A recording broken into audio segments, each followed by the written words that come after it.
Hey, I'm Mike Miller. This is my new book, Outtakes and Icons. I have unseen photos of Tupac, contact sheets of like DJ Quick, Safe and Sound cover, NWA photos, Eazy-E. A lot in here. Cypress's first demo shot, and Snoop. Get it on my Instagram at Mike Miller Photo. In the bio, there's a link tree. Check it out, Mike Miller Photo. I'm down 162 pounds in 6 months, and it feels great. Looking at myself in the mirror is a trip. I marvel at myself now because I'm like, man, I've done this in 6 months. 6 months is not that long ago. I started this program back on July 1st at 288.5 pounds. Today I weighed in at 184. When I first got here, I was sad and depressed and stressed out. Over time, I regained my self-esteem, my willpower, my determination, and those things have helped me to grow and become happier with myself and in life. Use code TFU10 for a discount on the full body cleanse. This is O'Shea Jackson. You're listening to TFU Podcast, if you didn't know.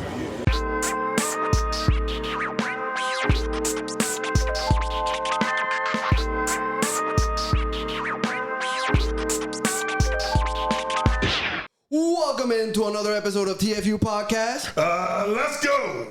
Today we got legendary visual artist responsible to one of the most iconic images in fashion and hip hop, Mike Miller.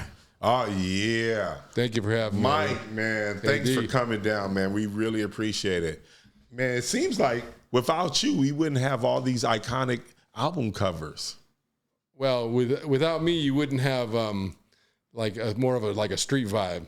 You know what I mean? You, like when I first did Cypress Hill, just to jump right in. Right. The record label wanted really like when we did like 783, Muggs' first group. It was very commercial looking. Okay. So when I met Muggs, Cypress Hill was just a thought. It wasn't even like in development yet, and we wanted to make something super gritty. So when I did the demo for Cypress to get signed on Rough House Records, Joe the Butcher, through Sony, we put a trash can on fire, brought some they used to sell these cans of smoke, smoked up the grids, and it's inside the book. And that's what we recreated it in the same spot. Okay. That's the cover of Cypress's first album. Oh, that's dope. So before they would do more commercial looking album covers. Yeah, these are more. This is in my dad's junkyard. Everything was shot in my dad's junkyard in East LA. Okay. Is that focused? I will say put it here. Put it by the right here. Yeah. Okay. Near your and face. on the pump. You can. Yeah. How I could just kill a man. Yeah. Ooh, I remember that record. Such a dope song. Yeah. It bridged the gap between New York and LA because we were kind of feuding at the time. Not me personally, but I was just like kind of hanging out, and there's Latin lingo, the same package. So when I do like an album cover, I do a lot of shoots. I wear people down, and we do like front and back covers. These are single covers, front and back. Got you. Album cover, back cover, blah blah blah blah blah, and that's how I work. How long would a shoot last when you're taking in like an album cover like Tupac, the NWA, all that stuff? The cool thing about Tupac was he got a record deal for Thug Life for his crew, Mo Primus' brother, Rated R, Big Psych. So he really wanted to show them how, he was at the height of his career. And I have to give a big shout out to my homie, Fade Duvernay. He was a street promoter back when I was younger and DJ'd. And he moved on up the ladder and he became A&R. And he's like, dude, I'm handling Tupac now. And I'm like, and my wife and Fade and myself were really close. Right. Fade Duvernay. Big shout out to Fade. He was one of the heads of the Interscope from a street promoter. And he kept on pushing him. And then he showed my book to Tupac. Tupac loved it. And, he was ahead of his career, Tupac. So, it took me a year, and my wife was harassing Fade. I was harassing Fade. And he's like, and then all of a sudden, Pac called me, and he's like, I got my Thug Life cover. I want you to shoot it. So that day, like I went to his condo, we hung out over there by Fuller, by Runyon Canyon. Okay. And we talked. I showed him Polaroids of what we picked out for the shoot. And he was game all day. So we're like 10 hours deep, maybe 12. I don't even know. We went. Dang, that's how long a shoot lasts, 12 hours? Back in the day, it did when people were not fooling around, you know, like Coolio, First Cover, and Gangster's Paradise. Like Gangster's Paradise, easily 8 hours. How was Tupac to work with? Well, Tupac, I remember the day when I first met him at this place called Water the Bush. It was a nightclub on like Hollywood or Sunset. It was like very underground nightclub back in LA. You grew up in LA, right? Yeah, you remember absolutely. Water the Bush? I never heard of that place. Oh shit, that was the craziest club of all. You know, there's a lot of stories behind that spot. Okay, but that's another episode. That alone, So I met Pac there real quick. And then he said he loved my like early Stussy. I did like one of the first kind of Stussy campaigns, like with models. I remember Stussy. Yeah, I remember that. I did that. Not his first, because he used to put T-shirts on people like in different places around the world. But mine was like an actual campaign, and we did like it's in my new book, Mike Miller, photo outtakes and icons. I don't really want to over plug that thing, but it's in the book. That's why you hear. Plug it all you want. Yeah. This is the reason why people show up to show off what they have. You have a new book coming out, or it came out about a month ago, and we want to help you with those sales. But so show it off. Yeah, I really do. Here's Eazy-E with NWA. Let me just try and find it real quick. But let's just stay on Tupac for right now. Yeah. Okay. So Tupac, we met at his condo. Right. Went upstairs. He gave me a big hug right away. So right away we were, he liked me. Right. You know what I mean? And he was cool with my wife, styling him. My wife did all the wardrobe for the whole Thug Life crew that day. And the next day we showed up and waited for everybody. We caravanned to South Central LA. We went to the Rollin' 50s. And I took him to the neighborhood, to one of the. I took him all over LA that day, and it's. I don't think that could be done these days. I took, once, we show up, we do our shoots, we got him playing craps, and it's like a whole like a movie. Like I'm looking through my camera, and it's like you could do it these days. You would need an escort. Oh, absolutely! Everywhere I go, I got AKs like in Atlanta. Yeah. You know what I mean? I was like, oh, video that shit. And Lucci and Moneybagg Yo, and they all flew me to like Atlanta, and I shot their album covers as well. Oh, that's so I do a lot of new covers as well. Was Tupac on time? Tupac was on point. I love it. He was on time, ready to go. The crew showed up a little bit slower. But that's part of the deal. Here, let me just stop, and I'm going to get back to Tupac. There's my first Stussy campaign. Oh, okay. These are outtakes nobody's ever seen, but these were ads in Face, ID, Thrasher, all around the world. Is Stussy still around? Oh, yeah, they're gigantic. They're one of the biggest. They still they're sell as big as Supreme. Are they? Oh yeah. They are like no nonsense. And the same owners are still involved with it? Sean sold it in like 90, I don't even know when. Okay. And then right now this kid, then this guy, Frank Sinatra, bought it, and then now his son runs it. He's a great dude. So big shout out to David Sinatra. He's still making things happen. There's still a line. You go to Stussy right now, on the street in the rain, because it's raining today, there's a line out the door, like waiting for a drop. It's crazy. I gotta go check this out. I don't understand. Okay. But let's take it back to the beginning. Before you went to the West Coast, you were a fashion model. Fashion photographer. Well, hey. My bad. Wait. So, starting out, what led you to become a photographer? Okay. I'm gonna finish that. I'm gonna answer that question. I'm gonna answer your Tupac. So after the Rollin' 50s, rolling like 47th Street, we went to my dad's junkyard over in East LA, like off Manchester. Okay. And then we went to the city of Vernon. Okay. And I did that famous double flip off shot of Tupac. Oh. Yep. And then we went to Northeast LA, Cypress Avenue, and then I took him to Hoover Street. And he took, we did. He was all through the hood. All of that. That's the day. That's my day. And every time I would scout locations, and I'd have a game plan. So I'd bring someone to a spot. They'd be like, Tupac, for instance. He'd be like, "Cool, let's go." How do you know where all these places are? Well, first of all, my work with my dad growing up in the scrapyard. Okay. So, and that was like hard labor. I used to come home with like thick dirt, grease and grime, and and I knew early on, like, this is not the life for me.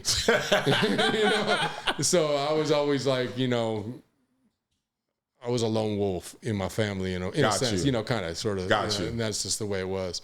So that was my Tupac day. That was one of them. And then he called me a couple weeks later, and he's like, "Dude, let's do some studio stuff." So I shot some. That's in the book, like contact sheets from the studio that has never been seen before. There's a lot of unseen photos of Tupac in this book. That's awesome. And the Thug Life, and Mo Preem. Big shout out to Mo Preem, his brother. A Thug's Life's coming out next year, and he used one of my photos for the cover. Oh, that's it's like so special, man, to be in contact with Tupac's brother, and he needs his recognition. He needs his flowers as well. God, you know what? I didn't even know Tupac had a brother. Yeah, Mo Preem Shakur. Did you know that?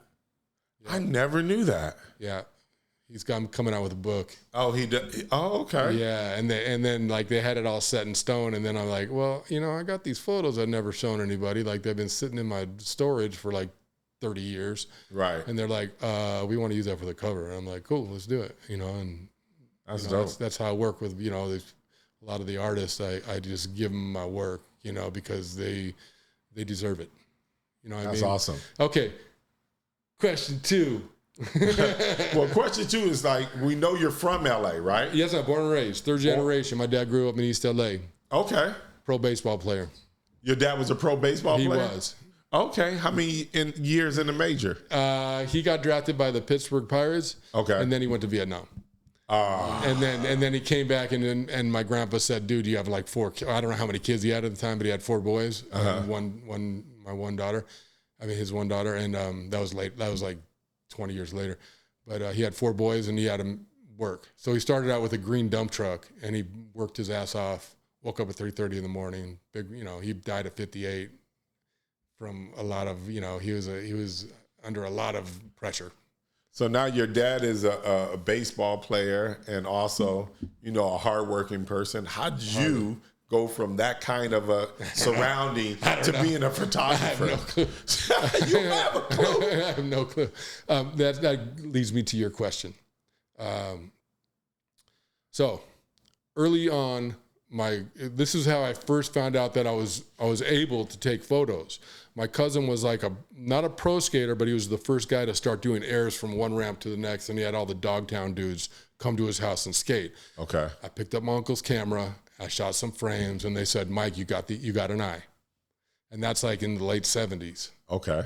So, fast forward a few years, my girlfriend was a model, and she got a contract in Paris. So I was a house painter. I worked at my dad's scrapyard.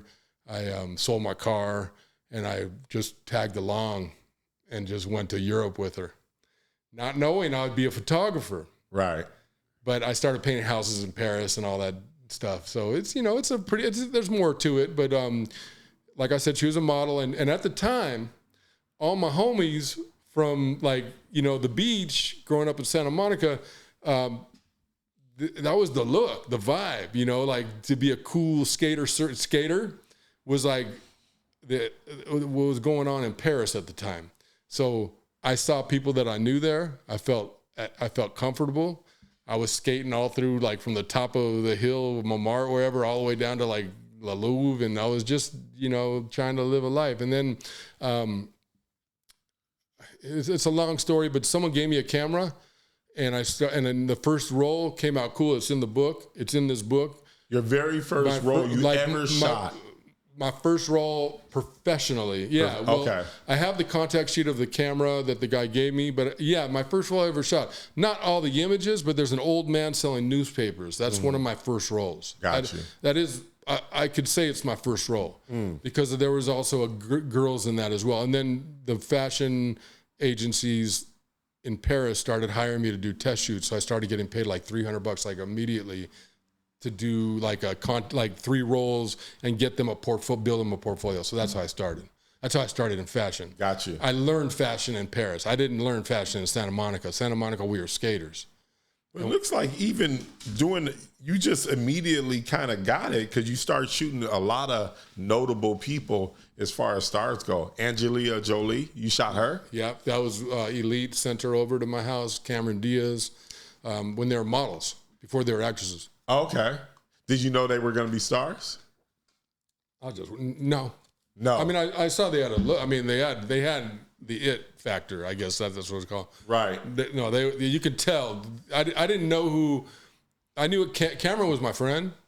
Right. But Angelina just came out of the blue, and did some amazing shots of her. I probably would put it in the 2nd edition. I didn't put it in this one, and yeah, she was. I didn't know her whole backstory, but I don't know. There's a big story behind that too. It's nothing scandalous, but like I rode her home on a motorcycle, and then we had a meeting with their mom after because like the photos were so cool. The mom was like going, "Whoa, man, she has them all over her walls and blah blah blah blah blah." So it was cool. We had. It's just it was pretty cool back in the early days of my work because I had a steady momentum, and then. After I started building a portfolio, I went to Milan. My first, kind of like my friend Lorenzo, I said, let's do like a gangster, like a mafioso Godfather style shoot. Okay. And should I open it real quick and show you? Yeah, why not? Why not? So you went to Milan, Italy? Then I went to Milan for a short period. God, automatically it seemed like you were a success right off from the beginning on. So this is one of my first shots of the old man, my first rolls. Okay. So I put it in, and this is my friend from L.A., Brendan O'Neill. Okay. Shout out on the CN River. And then let's see where I think it's probably the next. Oh, here you go. This is 1985. This is Lorenzo in Milan with real. He goes, oh, my pop's got guns. I go, okay. So I was. That's a dope shot, though. I was nervous the whole time that the police were going to arrest us because we have like shotguns and stuff in Milan. And then I also photographed them, which I'll put in the 2nd edition because this edition is going to sell out pretty quick. It's already got that momentum. I have him with the fisherman, and he's got a punk look and with a cigarette. My wife's like, "What the? Where's that shit?" Right. She's like, "Why didn't we put that in the book?" I'm like, "Well, 2nd edition, because there's a lot of stuff that you find as you find an old desk and you tucked away underneath the drawer. There's a negative, and you find cool stuff."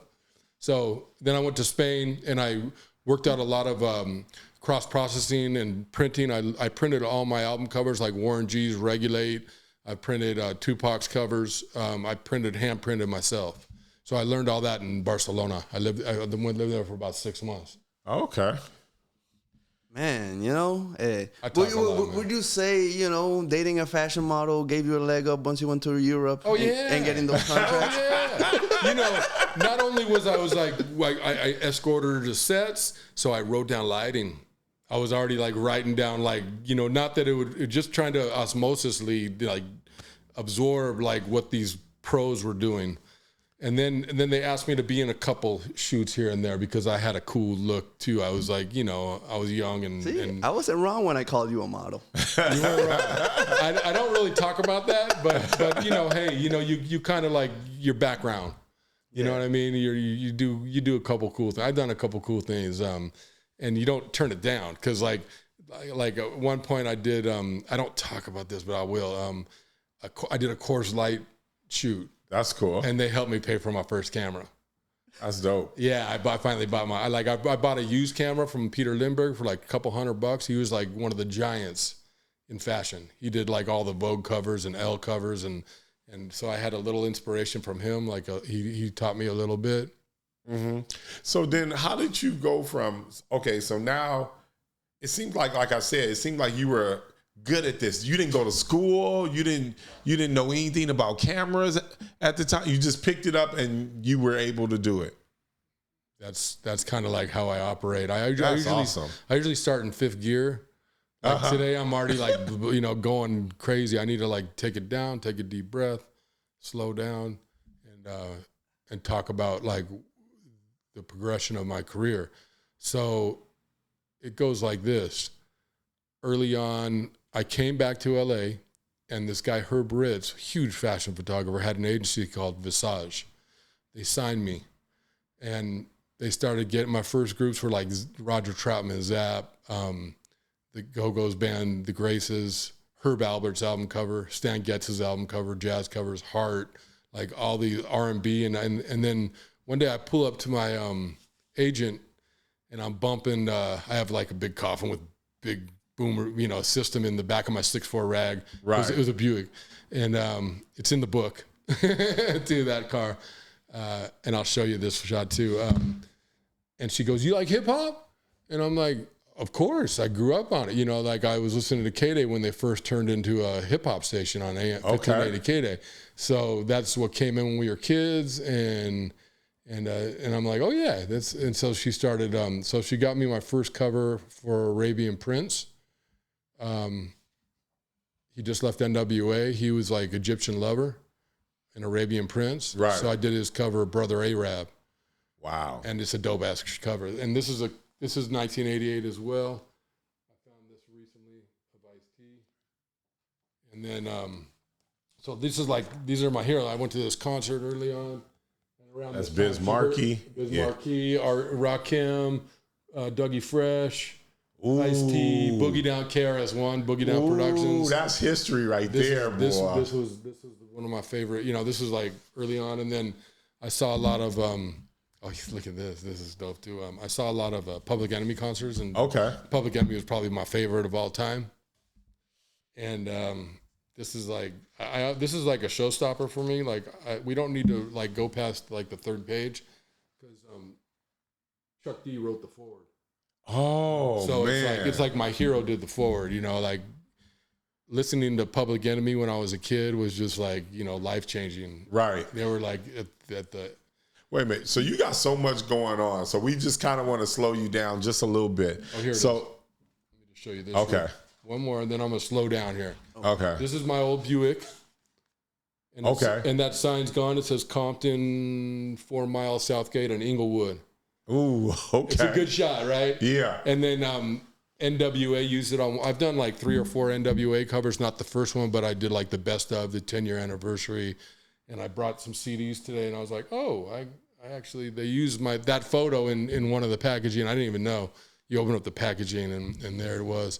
And then, so Arabian Prince was my first hip-hop cover in like 88, like in the end of 88 or 89. Okay, and what song was it?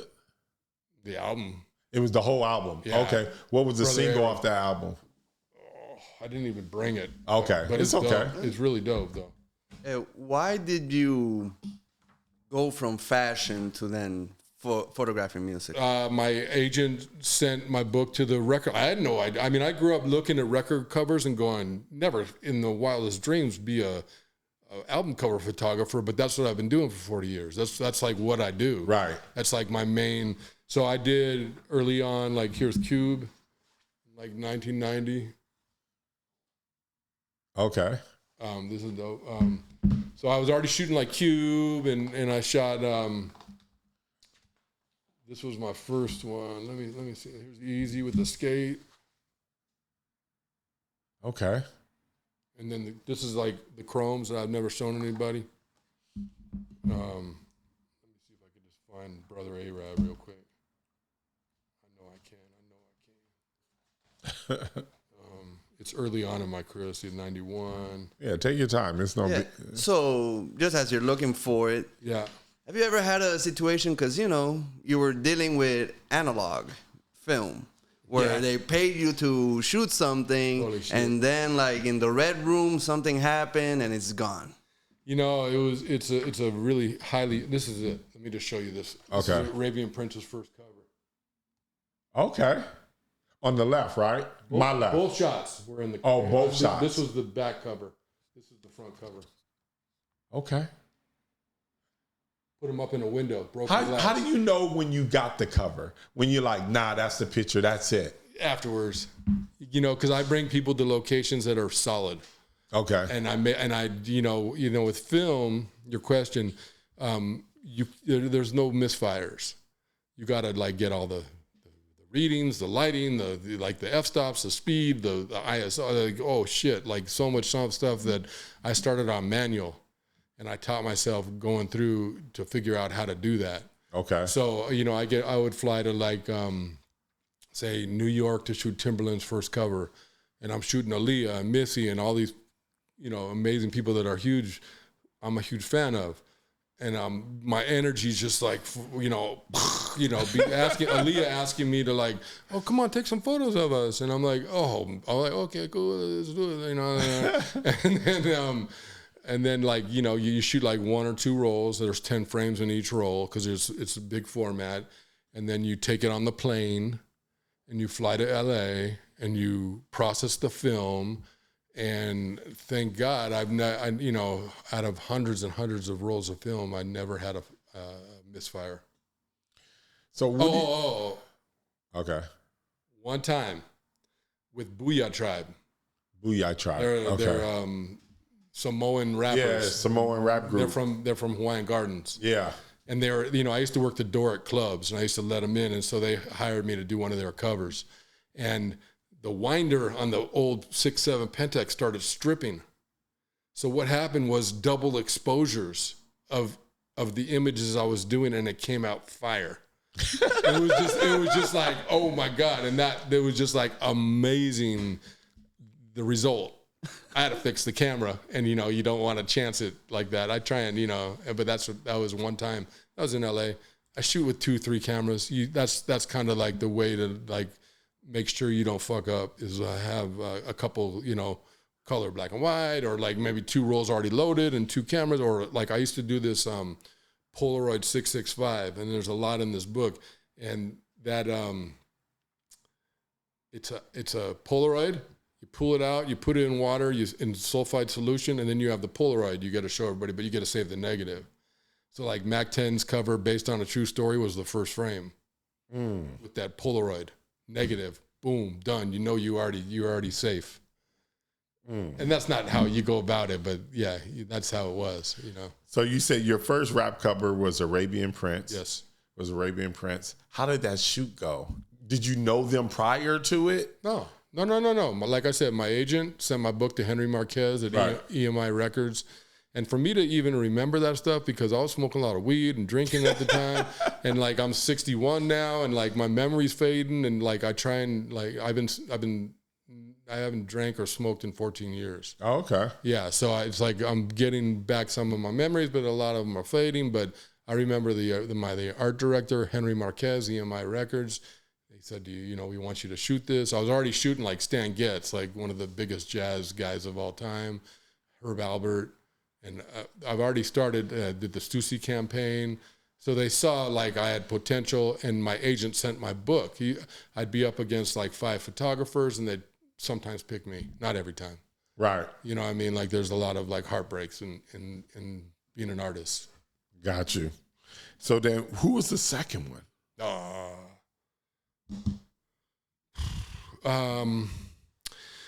At that time, an old friend, Skate Master Tate, rest in peace. Okay. Tate.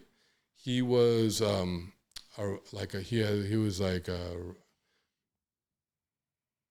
he was a record collector. His walls would be covered in records, and he was so connected. He had a jazz album, and I shot that cover. But he introduced me to Muggs, and Muggs and I hung out and we DJ'd. And Muggs is from Cypress Hill, right? Muggs created Cypress Hill and a lot of groups. He's like one of the greatest producers of all time. He had a little house over on East Hollywood with a DJ Aladdin. At the time, they went to the DMC, DJing competition in New York. They were 1 and 2 in the world. So DJ Muggs and I started hanging out, and we did the demo I was talking. I did a demo for to get him signed. And that was like my second kind of coverish. And then what were the Cypress Hill Records album covers you did? They didn't really use they didn't use photos of themselves after this shoot, because our goal on this shoot was to really like That's recognizable. Dope. cover. This was recreated. I have the contact sheet from the demo in my book, but this was recreated at my dad's scrapyard in the same location. And then this was Latin Lingo, them walking through the yard. This is How I Could Just Kill a Man. Oh, I remember that record. And this is Hand on the Pump.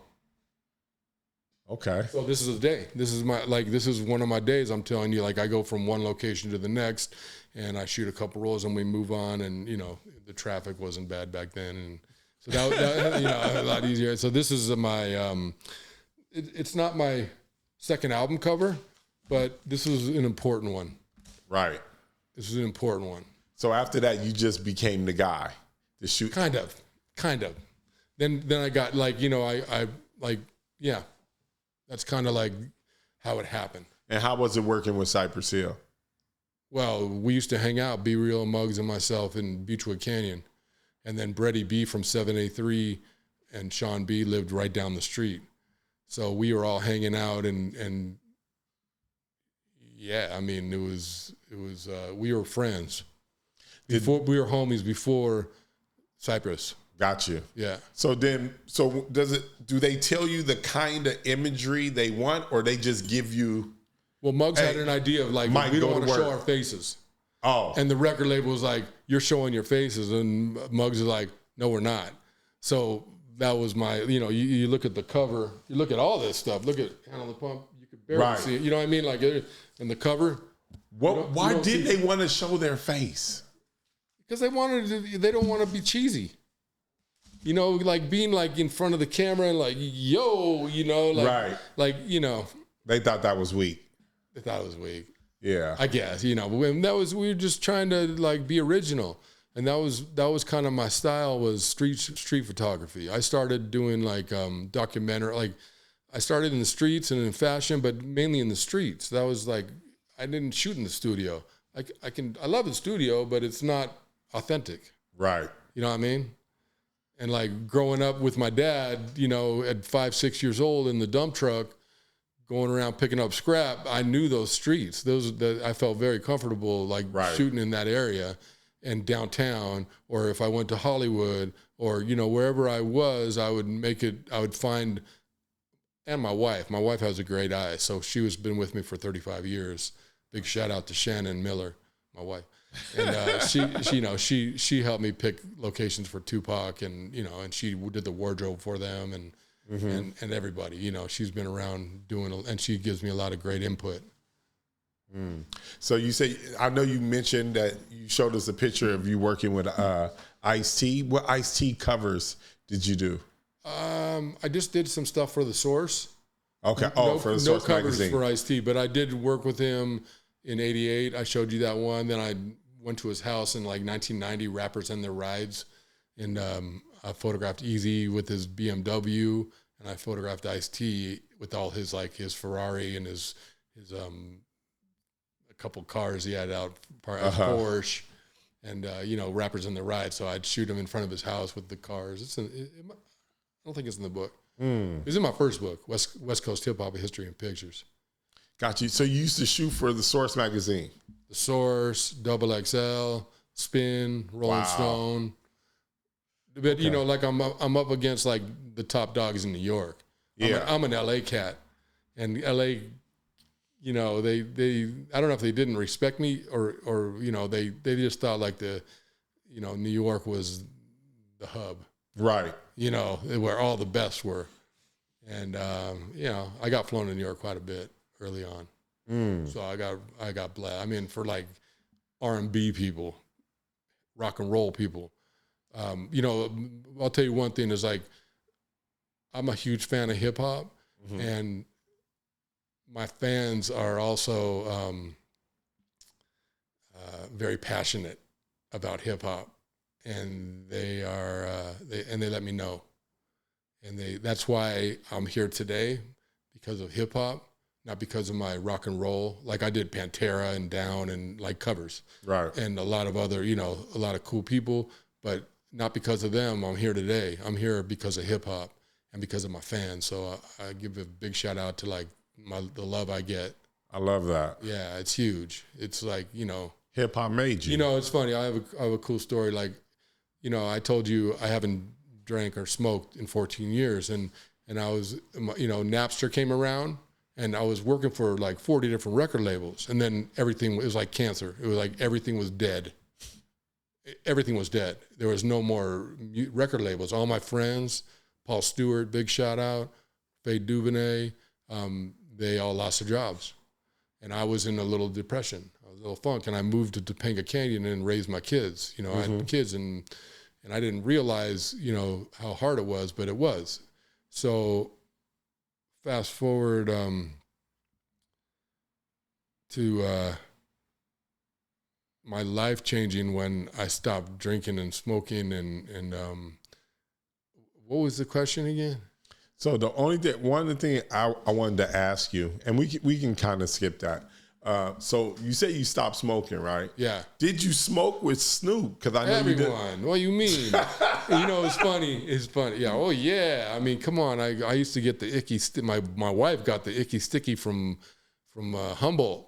Okay. And when I first met her, Humboldt County, that was the best. That was the first. You know, this is like back in 85, 86, right. 87, 88. This is like when, you know, now it's so available. But anyways, yeah, I smoked with Snoop. And then later on, I have a documentary I was filming. And I did like a 2-hour interview of Snoop, which I've never really shown to anybody. And I go, let me twist up a fatty for you. Go, let's smoke a blunt or whatever. And I'm a good roll. I go, let me twist it. And I did, and he smoked it, and I didn't smoke. So that's like, when I quit. Right. And it changed my life for sure. So definitely for the better. For the better. So when, present with my grandkids, and like I'm just, yeah. So with Napster, was that like basically, did the music industry ever recover after Napster came out? Absolutely. Look at it now. I mean, it's changed. Streaming's taken over. It's a hard world out there for the, you know, it's always been tough, like for the musicians, and that's who I connected with. But, this is the point I wanted to go. So my daughter went to some dorms out in wherever, Austin or wherever, and she's like, Dad, everybody's got your photos up on the walls. That's cool. Yeah, it was cool. And I'm like, oh, whatever. You know, I was, you know, kind of drinking and smoking and trying to take pills for like back pain, just some silly stuff. And it really affected my, you know, connection with the real world. And when she told me that, my wife's like going, Mike, your stuff's going to be in museums one day. Your stuff, like, you know, like look at my Tupac cover. You know, how could that not be? And then my Eazy-E with the flag. And like, she would tell me, you'll see, and we got to be patient. And that was like probably 1998, 2000. When that all went down. Got you. Yeah. And then I made a book in 2012, West Coast Hip Hop History and Pictures, and open people's eyes on like who shot the album covers. Because us photographers get kind of lost in the mix. We're the bridge between music and the people. Photographers, we create the vibe and the look, and that helps people relate to the music. They look at the covers, and that's what I hear a lot. So yeah, when my daughter told me that, and then, you know, I got sober in whatever, 2012, 2013, 2025, fast forward, I'm working for Warner's again. I'm working for Interscope. I'm working for Rock Nation. Rock Nation flew me out to Brooklyn like a year ago or whatever. So I'm blessed, man. I'm still working. Still working. Still shooting album covers. I got one. I'll show you real quick. There's Snoop, there's Warren G, there's Social Mischief, there's the Alcoholics. Look at Alcoholics. Driving up after a long day, probably 10 hours again. They didn't sleep all night. They're on the grass at my friend Faye Duvernay's. They're on Loud Records. There's a liquor store on Sunset. We stop in and get some 40s to go up to the studio to finish the shoot. And I go, dudes, get inside. I went inside the freezer. I paid the guy $50 to clerk, and I got this shot, 2 rolls. You're inside the freezer? He has to be for that one. Yeah. He's behind. No, I get it, but like, how would you fit? Oh, it's huge, the freezer. Yeah. You walk in the back of a liquor store, that's how they stock it. Oh, that freezer. He's on the other side. There's a single Make Room. It's a gold track, you guys. You got to Google that, Make Room. That's them. There's 1, 2, 3. Oh, okay. Yeah. That's a single. So that's like, that's how you do it. And then just to show you something, am I fucking up the background? Here's West Side Connections album cover. Okay. So you gotta give us the stories. Yeah. You gotta give us the stories to these album covers. I got them. Ask one, I'll tell you. Okay, so let's say IDK. This is a newer one.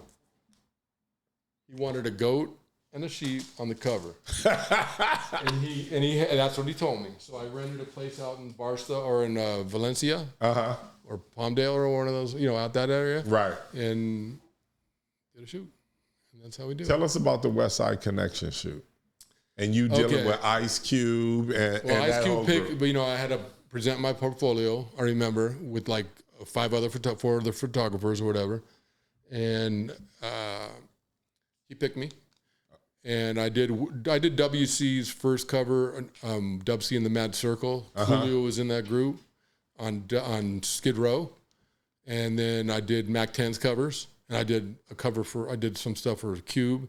So he picked me to do West Side Connection. They wanted to shoot it in the studio. That's what I did, and it was a studio shoot.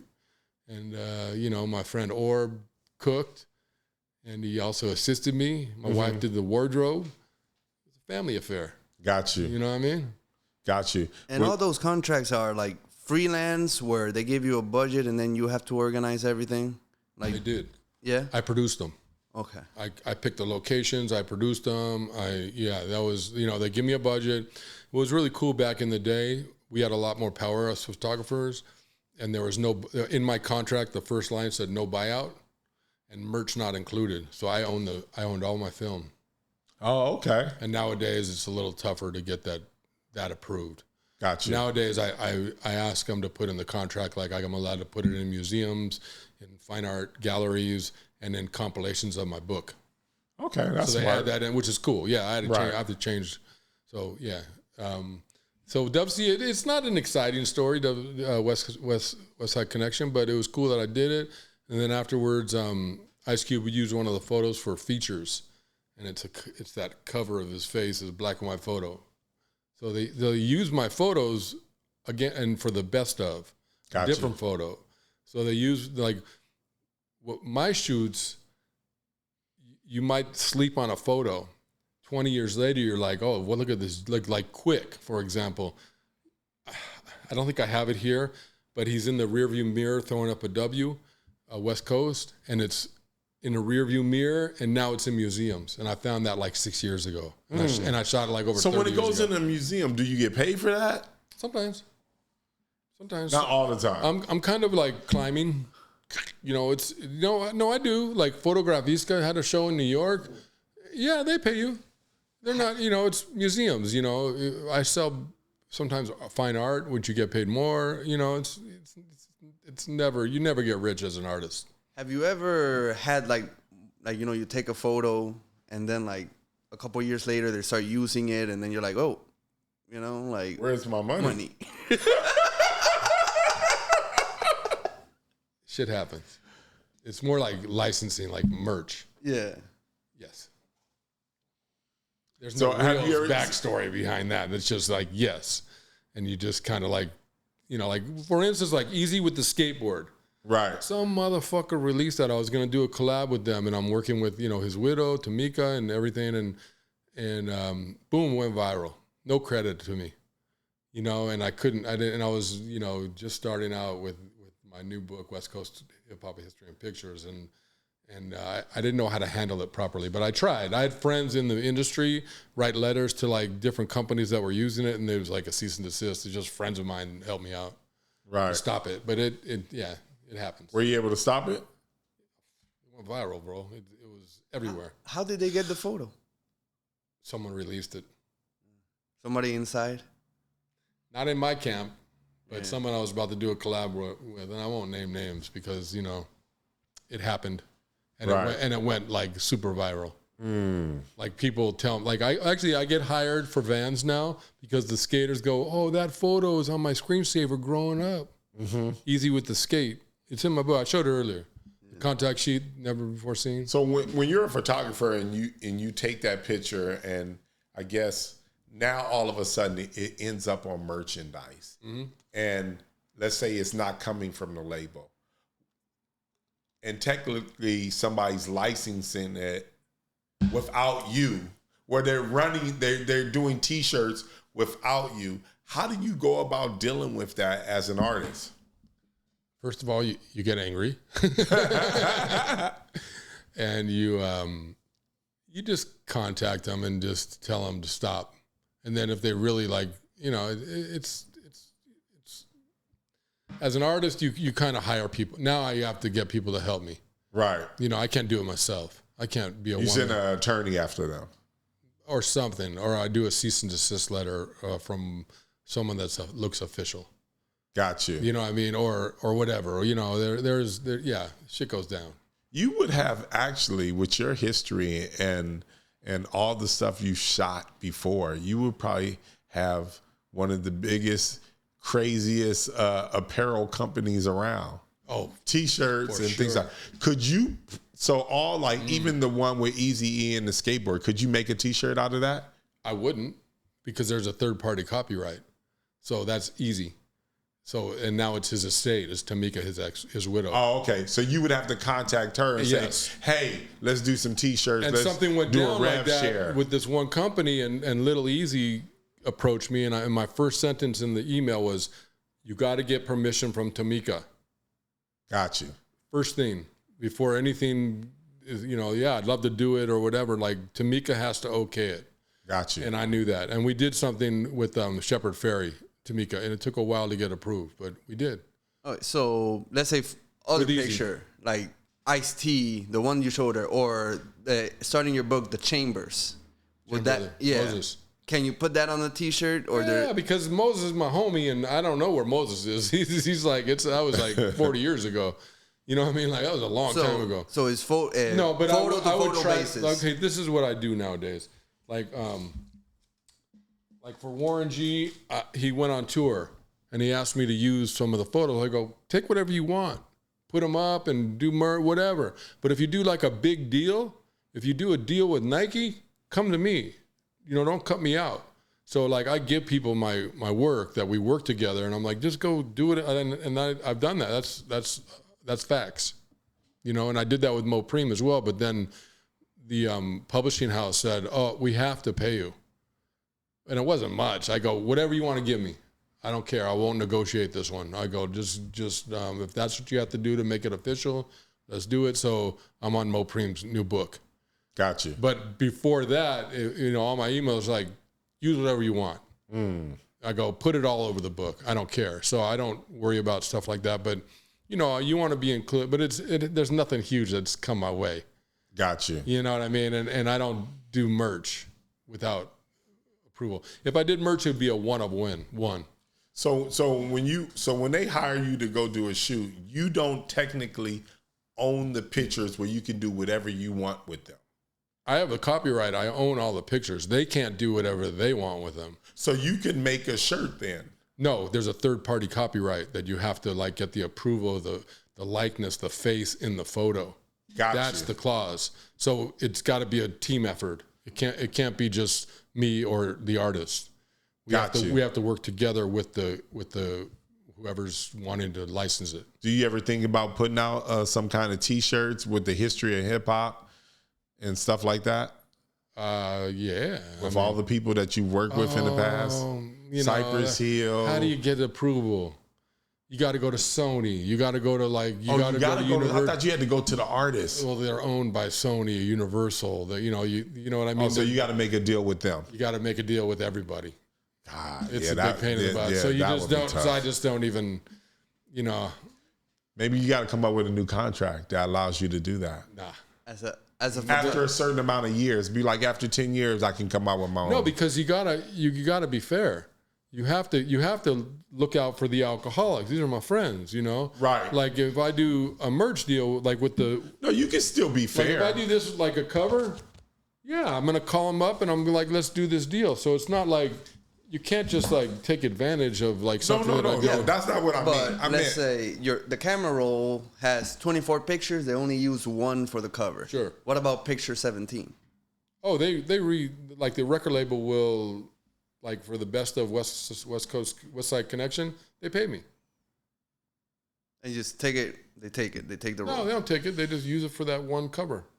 Like the best of West Side Connection, they bought a photo of mine that was just in the mix, and they paid me, and they used it for that, and it's in perpetuity, right? They just use it for it's on eBay. You know what I mean? But that's how it goes. Like if someone if they go, hey, I get called all the time. Like, do you have photos of this group or that, of Nick Cave or whoever? You know, I'm like, yeah. Right. I go, here's my selections. And if they buy one, then that's awesome. I make a little money. But, you know, I would not recommend to be an artist. It's you know, there's a lot of ups and downs. And now I'm self-publishing my book. It's expensive. And you said you made 1,000 copies? Made 1,000. That's awesome. And I've sold about in a month, a little over a month. I've only put it in 3 stores. And when I went into the store, it's for sale at Just One Eye near Jay-Z's, you know, on Sycamore right there, where all those like Rock Nation and like it's like a big hub right now of business going on, right? Like Jeffrey Deitch museums and like, you know, killer shit going on right there. So my wife's like, if you could get it in that store, that would be like, it's all we ever need to do is like put that book. So the security guard at the door goes, put the backpack there. And then he's like, okay, bring the book. And I went in, I showed him the book, and they bought 3 boxes. Oh, that's dope. It's dope. And I was just like, and I came back and I told my wife, she's like, oh my God, like this is like the only, so I put it in that store. And I put it in Diesel in Brentwood, because that's it's crowded. And they looked at it, 2 pages, they're like, yes. You know, that's what the response I've been getting. That's cool. And then I have one other store. Just right here on Atwater, Rad. He's a designer, and before I even had the book, they said they wanted them. I showed them the cover and a couple, and they're like, so there's 3 stores. Do you sell it online also? Only on my Instagram, in my bio. Okay. It's a link tree. Okay. And then there's like 4 options. There's the book, and then there's LA River, an outtake from the NWA 10-year anniversary cover with the Devil's Chariot in the LA River under the old 6th Street Bridge. And then there's a shot of another deluxe version of Pac playing craps. They're both 8x10s. I don't usually do 8x10, but for the book I am. Right. And so there's like an addition, addition of 250. So you've worked with hundreds, maybe thousands of artists. Hundreds. Tons. Which one would you say was very, you know, meticulous and very hands-on?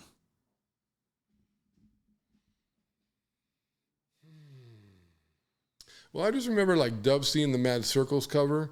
They wanted a census worker counting homeless on Skid Row. That's a concept.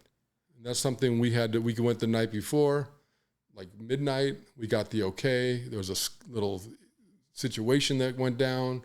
We handled it. We gave some 40. We gave a couple cases of 40s. We got the okay, you know. And if it wasn't for Dub C, then we wouldn't have been. We would have it would have been a little sketchy. I had DC with me, Hood Rat Records, Donnie Charles, rest in peace, and Dub C. And we went down and we got the okay that night at midnight. And the next day we shot the cover. So that guy was Dub C. Really had a concept. Other than that. The art directors, and the record labels, they didn't care about hip hop. Hip hop was their main revenue back in the early '90s, but they just threw money. They just said, "Mike, go do this." They didn't have any idea, no concepts, no nothing. One group in my book, they wanted to go to Hollywood Boulevard and do handprints in front of the Chinese Theater. So we pulled up in a van with wet cement. We put it out. They did the shot. And then there's a crowd of people. It's in the book. There's a crowd of people looking on. They think it's a real handprint. We picked it up, put it in the van, and broke out. That is hilarious. So, you know, someone has a concept. I try and do that.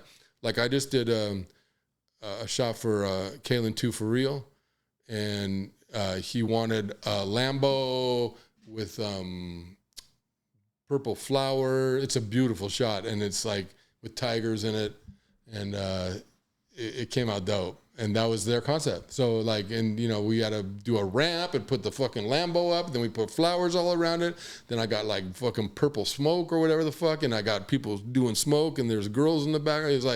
It's like production, to do stuff right. And so, but basically my early hip hop stuff was just like, this is me driving up to the record studio, the recording studio up in Laurel Canyon, and me just going, there's the back cover, just in some hill. That's cool. You know what I mean? Just let's go. This is it. If I'm driving and I see a spot, but I have it mapped out beforehand. I have my, and this was before iPhones and before any kind of like GPS. Right. This is Thomas Guide shit. You'd be like, oh, fuck. Oh, C-134. Oh, God. No, you just like caravan and you didn't lose anybody. So you also you work with Warren G, Regulator, which I think is probably his biggest record. Yeah. How was that shoot? That shoot was cool. I was in New York shooting a band for, I think, Roadrunner Records or something. And my friend Paul Stewart hooked me up with Leor Cohen at Def Jam. And Def Jam said, can you be in L.A. in the morning? In New York, I was in New York. And next day I started shooting. I think I shot like Montel Jordan or Domino and then they hired me for other covers, Def Jam. Say Adams and Steve Carr, big shout out to those guys, the drawing board. Right. They started Def Jam's, visual, they did all of them. So then we went to Warren's house, had to pick him up. My wife showed him the gear because she did the wardrobe. And he goes, I really want to shoot on 21st and Lewis, where I grew up. See, I had a game plan. I had a game plan to shoot him at a old abandoned naval yard, a demo yard, where my dad was tearing down shit in San Pedro. So I went to Warren's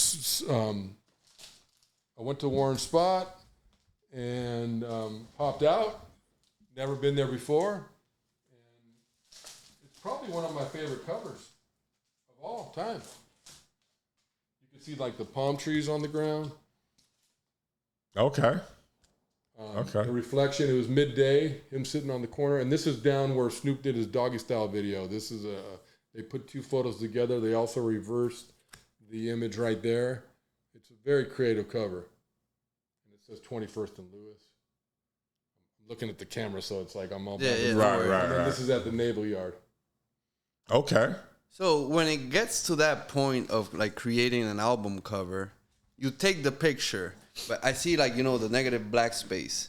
Is that your creative decision? No, I don't do the album covers. Yeah, just take the picture and then I send them the film. Oh, or they pick the images. I go in the lab and I hand print everything. I hand printed all the photos. See the sepia effect, the bleach effect? That's my technique. There's no Photoshop back then in this day. And how do you feel about when everything turned digital? I was stubborn. I didn't want to shoot digital. Nowadays, I shoot mostly digital, and I shoot a couple rolls of film. Like in the back of my book, there's Gary Clark Jr. You can see the contact sheet. There's also like Jeremy Allen White from The Bear Show and Shameless. He's in the back with his contact sheet. So this book, I really try to keep it film. Digital is cool. I mean, digital, you get to see, oh, the cover's done. Like, but film, you approach it like the composition and the amount of shots you get, you have to really approach it with a lot of thought, composition, and you have to get emotion out of the artist, in that frame. You got to get something. You can't just tick, tick, tick, tick, tick. Like a lot of people go, and I'm not like that even with digital. But I do shoot, like when I shoot digital, I shoot like 5,000 images in a day. Oh, wow. And I'll give them like, 300 to 1,000 good images. So you go through all 5,000? Wow. Yeah. It's painstaking. I want to, when I'm done with the shoot, I'm really happy. I'm like really happy because I'm so like, there's so much like thought going into a photo shoot and anxiety and like, you know, being patient and like trying to sleep the night before, you know, all this shit that, you know, you're in your head, and then you're done. You're just like, you know, it's like, what a relief. And then you don't want to look at it. But I have to. But nowadays they have Photoshop. Do you just give them the raw images, or you actually fiddle with it a little bit and mess with some of the images with Photoshop and some of these other programs? I just shot the Deftones in Portland. I also shot it there in the book in 1995, and I have to manipulate every image. I'm an expert Photoshop. I learned it way back in the day. Got you. I've been doing Photoshop forever. I have my own ways of going about it. Probably, you know, unorthodox ways of going about Photoshop, but I get the job done, and they're very happy. Like Warner Brothers or whoever's, you know. Got you. Taya Simmons out in Rock Nation. God bless you. Thank you for hiring me. Are you a fan of AI? And what is it? No. Hold there. No. Yeah. Almost AI is at the point it's take everybody's job. It's like eliminating the graphic artist now. Well, I'll tell you one thing. AI is cool. Is like to have my photos move. It's pretty cool. People do it. My fans send me stuff all the time. Right. Like they'll take this image and they'll have him walking off the lamppost to me, and I'll be like, oh shit, you know, that's like, it's a trip. Or they'll take an image of my Tupac face. Like I did a couple of cool portraits, and they'll have him like, you know, doing shit. I'm like, oh, or like blinking, or like, you know, like bring it to life, which is pretty cool. But you know, AI is like, it's dangerous. And then the thing with digital is, I don't think people appreciate art like they used to. And yeah, there's people collect vinyl, but I think it's a very niche group. Like, does it hurt seeing all your work in a little phone? And people like, you know, album covers don't feel like they used to. Yeah. Look at my cover. Look at my phone. Yeah. People used to spend time with that album cover and the inside of it and reading it. Exactly. And read it. They used to that was their whole fucking day, and listen to the music. They and still go, do. Yeah. They still do. And they still do. It's coming back with there's a big surge of I tried to buy my West Side Connection album. There's 2 for $500. There's you know 2, 3 for $250 or whatever, or $400. Right. For one album, my cover, I'm like, I can't even buy it. So there is like a demand. There's a demand. My brother is a vinyl collector. Oh, he is? Yeah. No, nothing that is wrong with that. I don't know why it came out that way. But going back to Tupac, what was one of your best Tupac stories? And when he says stories, because that's just the same thing I was going to address, he means like not how technically the shoot came about, but your interaction with him or any of those kind of stories. What's super cool about Pac is that he jumped in my shotgun. He was shotgun all day with me. So we're passing blunts and talking, like we're driving to the, you know, the rolling 50s or you know, 47th Street and Western. And, you know, and he's like, he was really inquisitive about like what street, what gang, you know, what was going on in each area as we drove, because we were up in Hollywood and we had to go all the way that way. So we had a lot of interactions like that. One time I saw Pac at Vaughn's on Sunset on PCH. Okay. In a purple Bentley, and I we looked at each other, you know, it was like maybe a year after we did our covers. And he's like, what are you doing here? And I'm like, he goes, come on to my house. And he was renting a house on the beach. Okay. In the colony. And like, he was on the end and he had a party. It was like wild. It was like a mix of crazy people. Right next to Michael Landon from Little House on the Prairie's house. And he got booted for shooting. I don't know. I wasn't there on that one. But he got, and Biggie had a spot in the middle. So, you know, it was kind of crazy at that time, you know, to be having hip hop in Malibu on the beach. Yeah, it was so dope. That sounds crazy. And there's also one other story that was right down the street here on Cypress Avenue, off Figueroa. Someone pulled up and they gave us a little grief, and Tupac chased him. He grabbed some guns out of his car and chased him down the street. The guy's like, "We'll be back with the whole whatever," and so that went down. And there's the art director and my wife are hiding in the van, behind there like, oh shit. And then and Tupac was a smart fella. He knew when to break. So he's like, we got to go. And at every spot. How long was that interaction, that whole interaction? That interaction was like 5 minutes, maybe 10 minutes. The guy pulled up, stopped, and said, get the fuck out of here. It was like, whatever reason he had. And then, the crew's up on the stairs and Tupac's, running back and forth. I'm, shooting images and trying to get something cool. And I did get something really cool that day. It's in the book. He's lifting up his shirt and it's the staircase and it's got a mural. Should I show you? Yeah. Why not? And here's DMX. Oh yeah, we got to ask you about DMX next. Just did merch for him. He's like one of my favorites of all time. Right. So I was really lucky to photograph him and do merch for him, and that's it. And here's What's That Connections contact sheets nobody's ever seen. So this book's filled with contact sheets of my shoots. So you can see frame number 17. You get to see, how it went down. This is in 96, so I'll go by date. Let me just, here's the one shot of Quick that I told you I just found. There's his album, there's the shot in the rear view. Right. It's in museums now. It's dope to be in museums. That's cool. Here's his cover, Safe and Sound, and there's the contact sheet. Of all the frames on the 10 frames in the roll. So you get it, and then I write a story about what went down that day. And then, here's the wall. And there's Tupac lifting the shirt. Got it. And I think Thug Life's they're not in the stairs. This is where the guy pulled up. This is like a week before, so I scouted the locations. I showed Tupac this Polaroid. And then I brought him here.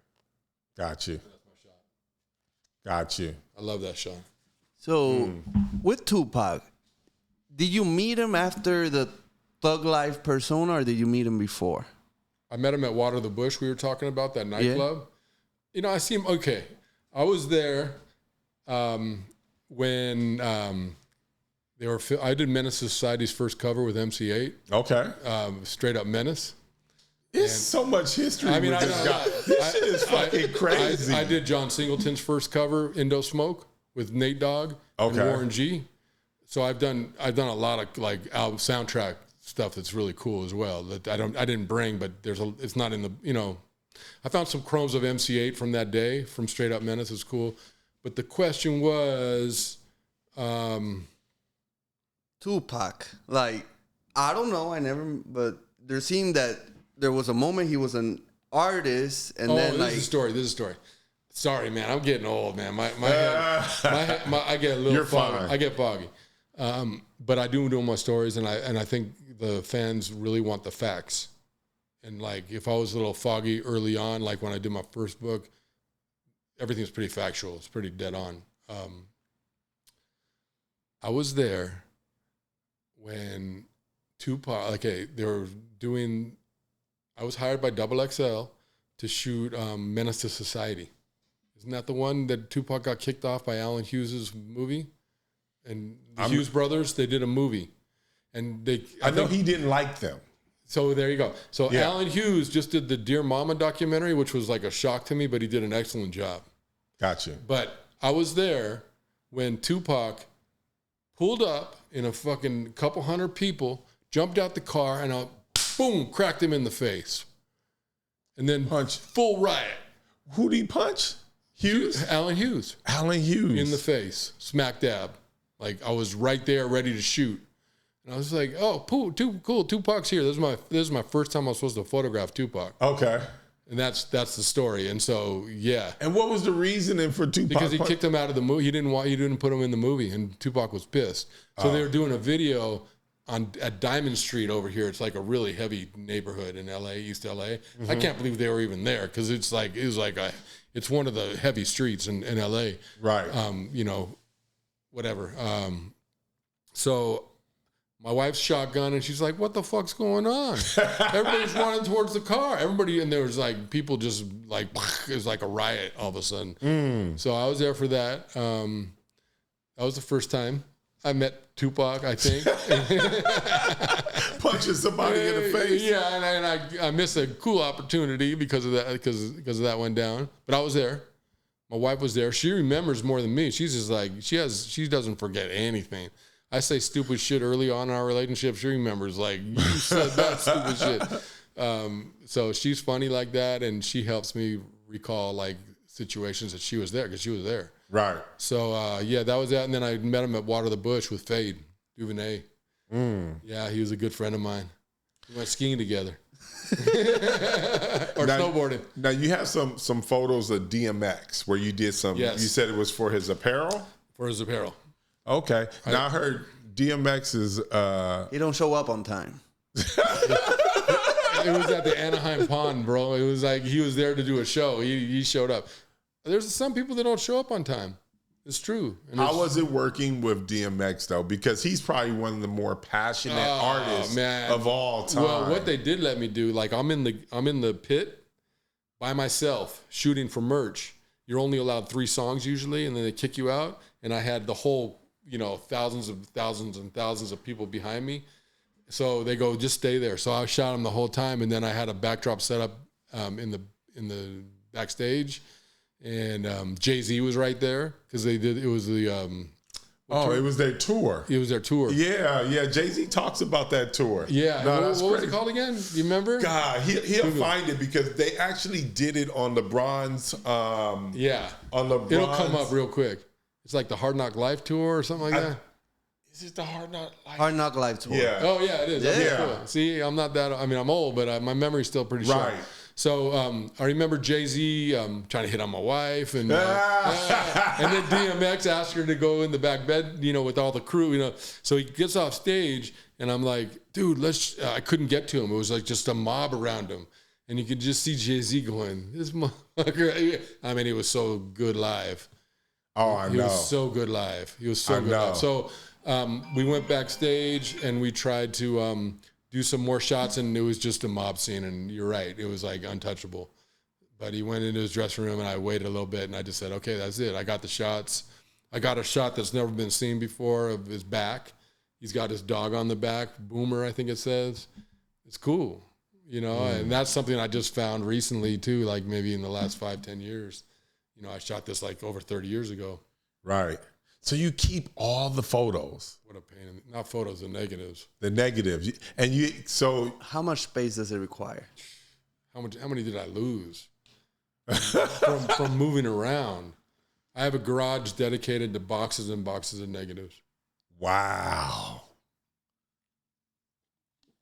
What's the? Then you got to go through. I know you're putting out the book. What's the plan for the negatives? I want to put them in a museum.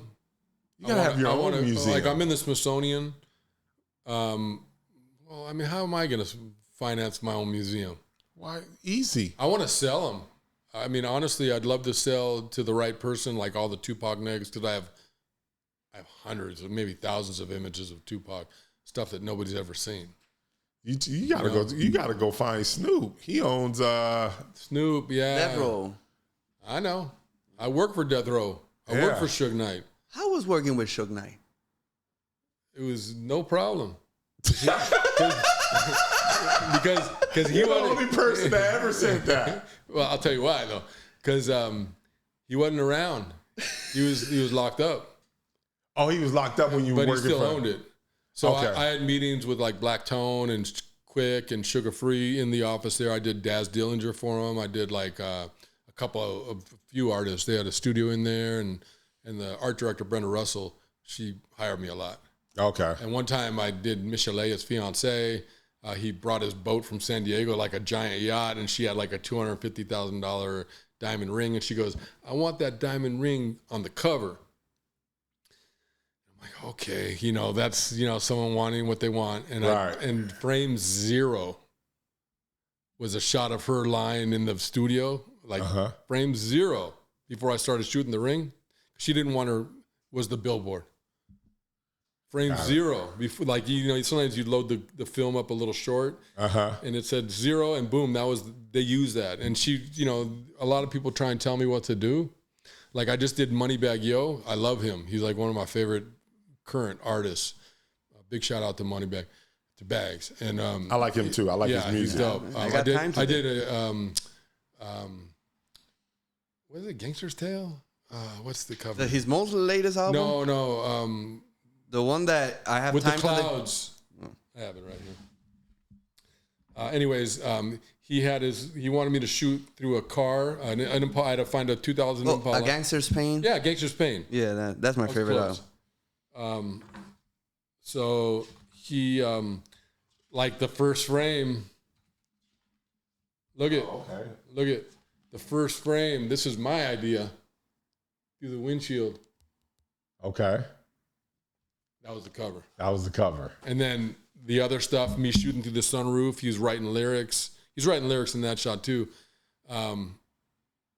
He ended up in the packaging, like the back cover or something. But he liked my vision. Gotcha. But they have their ideas. They're pretty set in stone. Were you happy with the extra Photoshop that they added to that picture? Yeah. Yeah. That's pretty cool. Okay. I like that, the clouds. Yeah. Like they changed the color of the. They did some cool shit. And that's okay with me. Sometimes I'm not happy. What's the most unhappiest? Someone asked me that question recently, and I think I just erased it from my mind because I don't like it, so I don't remember. Honestly, like what happened? I don't know. You're asking me a question I'm not going to remember. I have to really think about it. If it comes to me, I'll tell you. So now we know you also work with Snoop Dogg, and was it album covers? Was it apparel? What would you actually do with Snoop Dogg? I did The Last Meal. Okay. Cover out. I did the best of. That's my photo. Okay. On the best of Snoop Dogg. The best of and The Last Meal. And I also did the Smoke Fest cover. Okay. I did a movie poster for him. Okay. I worked with him with Bone Thugs and Harmony.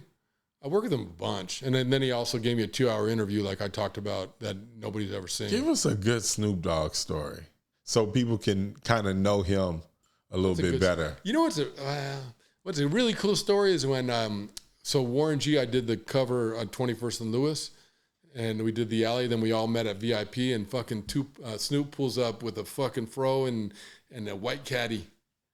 That was dope, and we smoked, and that was cool. Snoop's easy going. He's animated. He's probably one of the greatest of all time. Iconic voice. I went to his house in Claremont, and I set up a bunch of backdrops. I shot him in his home studio. Hang tight, everyone. So, because with Snoop, home studio. Got you. Living room. Got you. So, Last Meal. Who's The Last Meal with? Who was that one with? Was that Death Row? That was that was for the Master P. That's who I thought it was. That's who I thought it was. I shot C Murder, Silk the Shocker, covers for all those guys. When times are hard, I had a guy named Art Soji at Priority Records hired me for a bunch of shit. I was so blessed to have him in my life and like keep me working. I did a lot of fashion stuff then too. I still do some fashion stuff, but I don't really, it depends on what it is. Like Puma, I'd put in, I didn't put it in the book, but I saw that in an interview you were talking about that fashion is more difficult than album covers. Could you elaborate on that, or why you like more? The only thing I think about is I don't remember saying that because I say some stuff when I'm nervous and I don't really elaborate. I'm a little bit more seasoned now because I've been doing. I mean, this is my second interview in 10 years or 7 years, whatever it is. But before that, I did a lot, and I've found my mistakes. Oh shit. But fashion, music just comes easier to me. Fashion, I don't know, like Stussy campaign came out good. Fashion, I just don't work in fashion as much. And fashion, like some of these great fashion photographers that I grew up with are kind of obsolete now. The beauty of my career is that I work with musicians that are timeless. Yeah. And then my wife styled them so the clothes had no logos and timeless. The shot on the CN River, it's like my friend Brendan I talked about earlier. Look at what they're wearing in 1985. Yeah. I mean, he's got a beanie. She's got an outfit that's like kind of today, timeless. You know, that's what I go after when I work. It's not on purpose. You know, I just kind of like keep the style. Like I learned style when I went with my girlfriend to Paris. I learned a lot about fashion. I was a skateboarder. I had like a long sleeve T-shirt with a short sleeve T-shirt and shorts. Mm-hmm. That's how I grew up. You know, OP. You know, like back in the early 70s. I mean, skateboarding changed my life. I've heard there's a lot of cocaine in the fashion industry. Is that true? Oh, I didn't do cocaine. I didn't say you did. No. But the models to stay skinny. I'm gonna be honest with you. You know, I started. I didn't see a lot of cocaine. I did see ecstasy, MDMA. Yeah, I took that. But I was young, and don't let my granddaughters hear that. Turn off the podcast. Mute. But like I went to this club. It's so cheesy. I went to this club called the Bandouche, and I used to fucking see Prince there. That's dope. Dancing on the dance floor. That's dope. With like big set bodyguards all around him. What city was this? Paris. Oh. And I'd be on like MDMA, and we'd be up to like 4 or 5 in the morning. Damn. Partying. It was pretty cool back then. You got a party with Prince? No, but he was right next to me. Like I'm doing my offbeat dance moves, and there's Prince like as close as, you know, my hand. You know, he was like that close. You partied with Prince. I did party. You partied. Yes. Yeah. I had no access to him. I couldn't talk to him. I didn't shoot him. Right. I would have loved to, but you know, it is what it is. Now, another one of my favorite groups you worked with was NWA. What time period was that? The first time was Ice Cube part of NWA when you worked with him? So that's the first time I photographed Ice Cube for his first album. Okay, first album. Not crazy. the cover, but the first. Like, what is it called? I think it's is it America KKK? America's Most Wanted. No. Yeah, something like he's gonna find it. His first album? Yeah, his first album. I think it's Chuck D. America's Most Wanted. Yeah, America's Most Wanted. Yeah. So I photographed him, and I met Eazy at a recording studio in Lamar Park, and people have like people around that time. They're like, he didn't have a studio. I'm like, the studio's still there. So I have to I went there and I filmed the studio that I went to, that people are telling me, oh, you don't have your facts straight. That was in Torrance. Like, I'd never been to Torrance. Right. So anyways, I met Eazy. Dre's supposed to show. Cube just left the group. And there's this American flag.